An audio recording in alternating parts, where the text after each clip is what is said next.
के हैदराबाद हाउस में प्रधानमंत्री नरेंद्र मोदी और जापान के प्रधानमंत्री सनाए ताइकाइची के बीच 16वां भारत जापान वार्षिक शिखर सम्मेलन आयोजित हुआ। इस दौरान दोनों नेताओं की मौजूदगी में कई महत्वपूर्ण सहयोग ज्ञापनों पर हस्ताक्षर किए गए।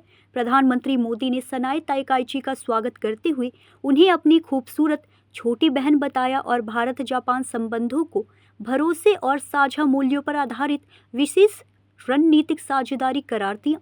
दोनों नेताओं ने आर्टिफिशियल इंटेलिजेंस, सेमीकंडक्टर, महत्वपूर्ण खनिज, दवा उद्योग, उभरती तकनीकों और मजबूत सप्लाई चेन पर सहयोग बढ़ाने पर सहमति जताई।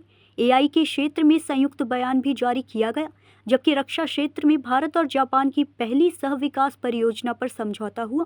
प्रधानमंत्री मोदी ने कहा कि जापान की सटीक तकनीक और भारत की सॉफ्टवेयर क्षमता का संगम वैश्विक एआई विकास को नई दिशा देगा। यह यात्रा दोनों देशों के आर्थिक, तकनीकी और सुरक्षा सहयोग को नई मजबूती देने की दिशा में अहम मानी जा रही है। प्रधानमंत्री ताकाइची और मेरा विश्वास है कि टेक्नोलॉजी पार्टनरशिप हमारे सहयोग का सबसे मजबूत स्तंभ बनेगी।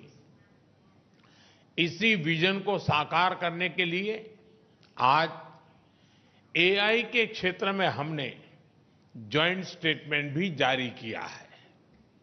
भारतीय एआई इकोसिस्टम के कई प्रमुख संस्थानों में भी आज अपने जापानीज पार्टनर के साथ एग्रीमेंट्स किए हैं।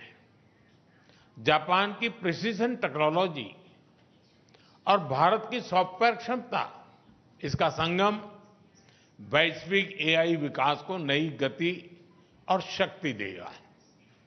डिफेंस के क्षेत्र में आज हमने भारत और जापान के पहले को डेवलपमेंट प्रोजेक्ट पर एग्रीमेंट किया है।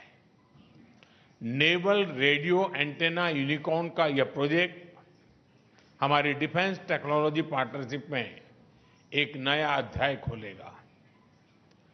अब हम ऐसी डिफेंस टेक्नोलॉजीज को साथ मिलकर विकसित करेंगे जो रीजनल पीस, मैरीटाइम सिक्योरिटी और रूल बेस्ड ऑर्डर को मजबूत करेगी।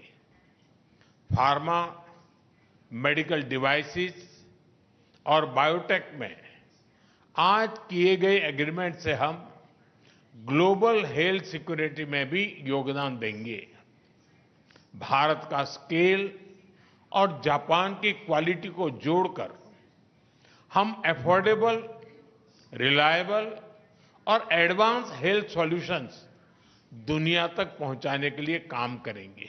न्यूज़ इंडिया 24 से काजल सिंह, ब्यूरो रिपोर्ट।